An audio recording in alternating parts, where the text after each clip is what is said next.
ସମସ୍ତେ ଅହିଂସାର ଗାଇ ହେ ମହାନ ଆତ୍ମା କାନ୍ଦୁଛି ମା ଆସ ହେ ସ୍ୱର୍ଗ ଓହ୍ଲାଇ। ଆଜିର ଏହି ଶାନ୍ତ ସ୍ନିଗ୍ଧ କମନୀୟ ସୁନ୍ଦର ପରିବେଶକୁ ମୋର ସଂଗ୍ରାମୀ ଅଭିନନ୍ଦନ। ସମ୍ମାନନୀୟ ସଭାପତି ମହୋଦୟ, ପୂଜ୍ୟ ଗୁରୁଜୀ ଗୁରୁମାବୃନ୍ଦ, ମଞ୍ଚସୀନ ଅତିଥି, ଉପସ୍ଥିତ ଭଦ୍ରମଣ୍ଡଳୀ ଏବଂ ମୋର ପ୍ରିୟ ସହପାଠୀ ତଥା ମୋର ଛୋଟ ଓ ବଡ଼ ଭାଇ ଭଉଣୀମାନେ, ମୁଁ କୁମାରୀ ଆଦ୍ୟାଶା ଶୁଭଦର୍ଶନୀ ବାରିକ, ଶ୍ରେଣୀ ତୃତୀୟ, ଗଙ୍ଗାଧରପୁର ପ୍ରାଥମିକ ବିଦ୍ୟାଳୟର ଛାତ୍ରୀ। ମୁଁ ଆରମ୍ଭ କରୁଛି ମୋର କ୍ଷୁଦ୍ର ମସ୍ତିଷ୍କରୁ କ୍ଷୁଦ୍ର ସମ୍ଭାଷଣ। ମହାତ୍ମା ଗାନ୍ଧୀଜୀଙ୍କ ବିଷୟରେ ମୋତେ କିଛି କହିବାର ସୁଯୋଗ ମିଳିଥିବାରୁ ମୁଁ ନିଜକୁ ଭାଗ୍ୟବାନ କରୁଛି। ଗାନ୍ଧୀ ମୂଲ୍ୟବୋଧର ପ୍ରାସଙ୍ଗିକତାକୁ ନେଇ ସମୟ ସମୟରେ ଭିନ୍ନ ଭିନ୍ନ ମତ ପୋଷଣ କରୁଥିବା ଜାତିସଂଘ ଦ୍ୱାରା ମହାତ୍ମା ଗାନ୍ଧୀଙ୍କ ଜନ୍ମତିଥିକୁ ବିଶ୍ୱ ଅହିଂସା ଦିବସର ମାନ୍ୟତା ଏକ ଉଲ୍ଲେଖନୀୟ ଘଟଣା।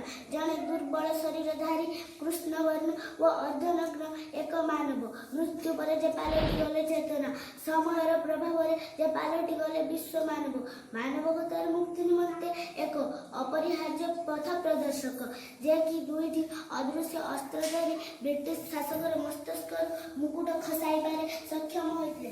ଆପଣମାନେ ଜାଣନ୍ତି ସେହି ଅସ୍ତ୍ର ଦୁଇଟି କ'ଣ? ଗୋଟିଏ ଅହିଂସା ଓ ଗୋଟିଏ ସତ୍ୟାଗ୍ରହ।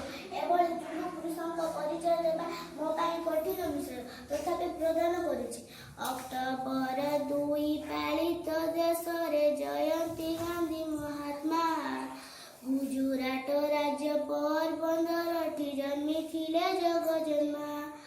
ନୁହଁ କେବଳ ଭାରତ ମାଟିରେ ଅନ୍ୟାୟର ବିରୁଦ୍ଧରେ କରିଥିଲେ ସେ ଯେ ସ୍ୱର ଉତ୍ତୋଳନ, ଲଢ଼ିଥିଲେ ବିଦେଶରେ।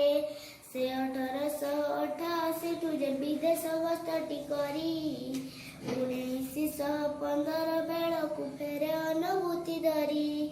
ଅସହଯୋଗଠୁ ଆଇନ ଅମାନ୍ୟ ଭାରତ ଛାଡ଼ରେ ପରା କରିଥିଲେ କେତେ ଆନ୍ଦୋଳନ ଦେଇ ଅହିଂସାର ସେ ଡାକରା।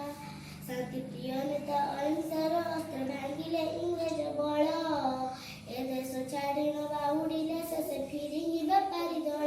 ମହାତ୍ମା ଗାନ୍ଧୀ ଜେଲ୍, ଜରିମାନା, ପୋଲିସର ଲାଠିମାଡ଼ ଓ ଲାଞ୍ଛନାକୁ ହସି ହସି ସହି ଭାରତକୁ 1947 ମସିହା ଅଗଷ୍ଟ ମାସ 2 ତାରିଖରେ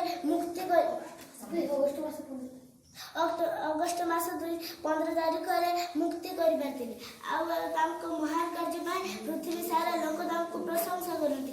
ଗୋଟିଏ ବାକ୍ୟରେ କହିବାକୁ ଗଲେ ମହାତ୍ମା